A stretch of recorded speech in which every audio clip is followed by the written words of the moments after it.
So now we're going to show you guys real quick about transferring markings. We talked about how these are the dots and we have our pleats in there. We also have our notches. So if you haven't cut your notches, don't forget to do that. Remember, all you have to do is go in on the little triangle and you can snip it, okay? Some of you may have diamonded it out, or you can cut the whole triangle. Choose your weapon, whichever you want, okay?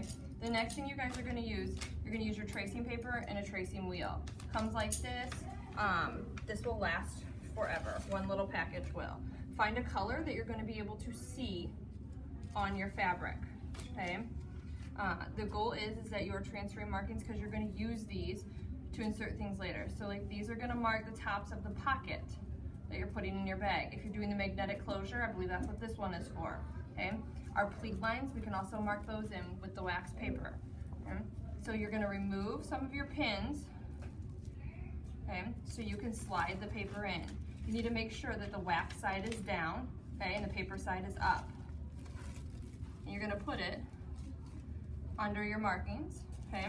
And I like to take it because I want it on both sides and kind of fold it in half because I know that the other half is already on my markings and I folded it the wrong way. It has the crease in it the right way. So then both pattern pieces are gonna pick up those markings, okay? Now, it's really hard to draw a dot with this. All you have to do is roll over it and make an X right through the center of the dot, okay? And push hard enough that hopefully it's going through on the back side. This canvas is kind of thick. We'll rotate it. We'll get this dot. Okay, and then if we remove the pattern, we'll see how we did. And if you look right there, you can see the X, okay? There's the X right there, and there's the X right there. Okay, this is washable. It's gonna come out in water, and you can see right there my ones on the back side did transfer as well, okay? All three of those. As far as your pleats go, you have your little lines in there, okay, that you snipped. You don't have to snip. You can just transfer those with this paper as well, okay?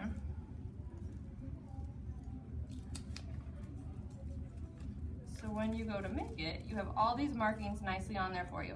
If for some reason during the process the color rubs off, all you have to do is take your pattern piece and set it back on top of there and redraw them. Okay, so do not throw your pattern pieces away once you take them off of your fabric. Okay, and that is how you transfer those markings.